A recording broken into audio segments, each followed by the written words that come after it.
YouTube channel, Dr. Mary Mugo, where we affect lives, we affect businesses, and we affect the society.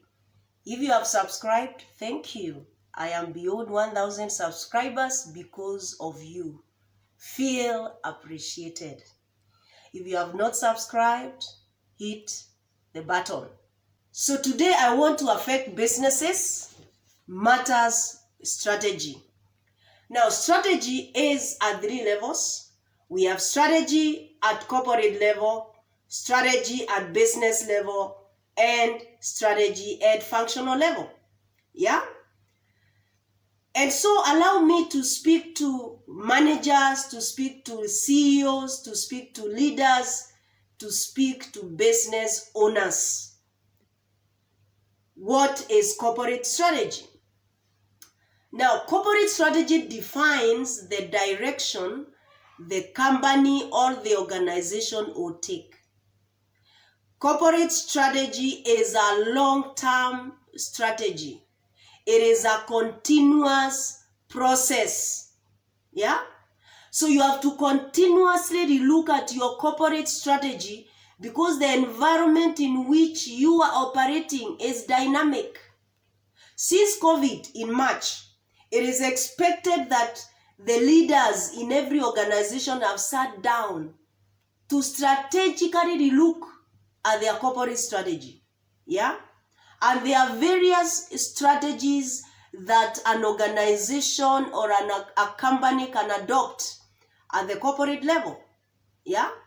And today I want to discuss just one of them, which many of you are using and which is sometimes misunderstood. And that is the retrenchment strategy. Retrenchment strategy entails reducing or cutting off something. Okay? It is when you use your resources more carefully. It is when you use your resources more efficiently. You see, many people think when you talk about retrenchment strategy, you're talking about reducing staff. No. In business terms, retrenchment can be done in various ways. This strategy can be actualized in various ways. One of them is what all of us know, reduction of staff. You can also reduce output. Yeah?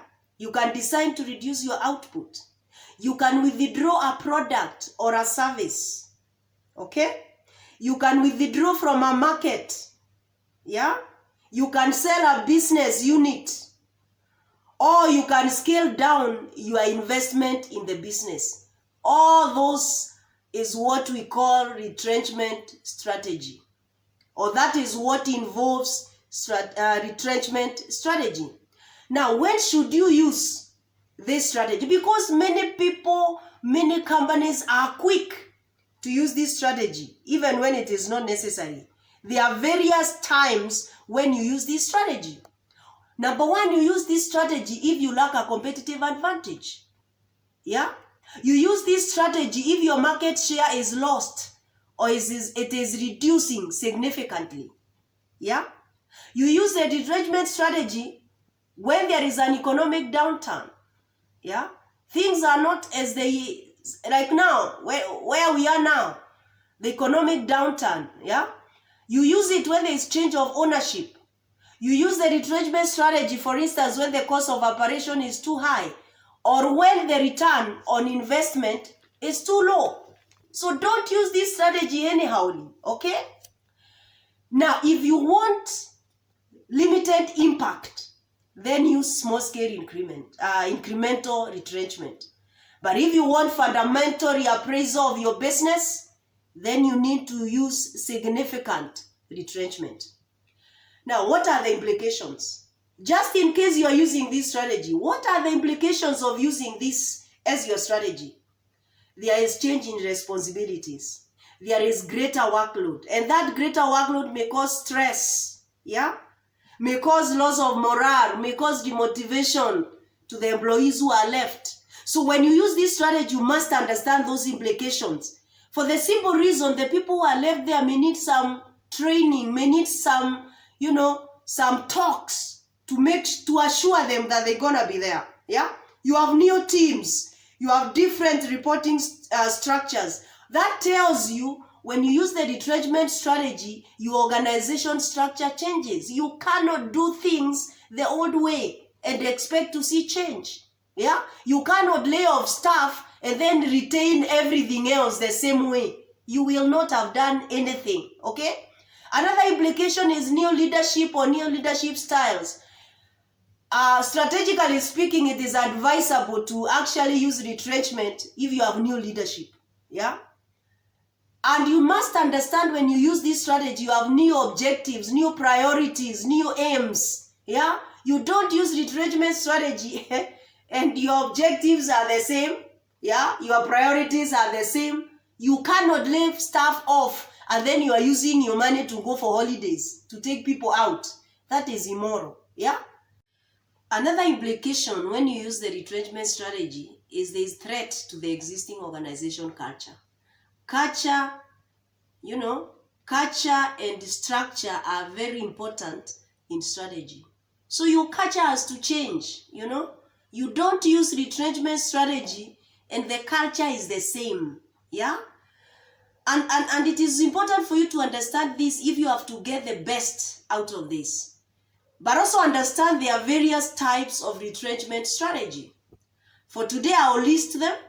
And then you tell us after you view this video, which among them do you want us to talk about in details. So we have the turnaround strategy. We have the divestment strategy, or some books call it divestiture strategy. We have the liquidation strategy. We have the captive company strategy, sometimes called capture strategy. And then you have the harvest strategy. You have the transformation strategy.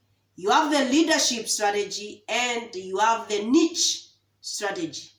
So you need to understand retrenchment is far much more than just laying off staff. And you can get all this information from this book, The Winning Strategy. Globally, you can get it from Amazon. If you are in Kenya, you can get this book at only Kenya shillings 1,500 on offer. Call 0776 045 087 or just email me info@marymugo.com. The book will be delivered where you are through Nation Courier. I've also authored other books. This is my latest book, How to Thrive and Influence Your Workplace. And this book is very important if you have to change your culture. This book talks about workplace politics. Every employee must have this book. Every manager must have this book. For only 1,500, you'll find workplace bullying, harassment, toxic people. How do you deal with toxicity? Empowerment, responsibility. Very, very good book. And then I have this book, which is forwarded by my friend, Dr. Manu Chandaria, whose business is in 40 countries. He has shared a story in this book, how they have managed to be in a family business for over 100 years without issues. Yeah? And they have employed over, 40,000 people. He has given a story. This book is about leadership succession. If you're in a family business or you're in top management, this is a book for you. 1,500. So thank you very much. I hope you'll be more strategic. Check out my video on strategic thinking because it is important. Like this video, share this video, leave a comment, and of course, subscribe. And if you have subscribed, hit the bell. God bless you.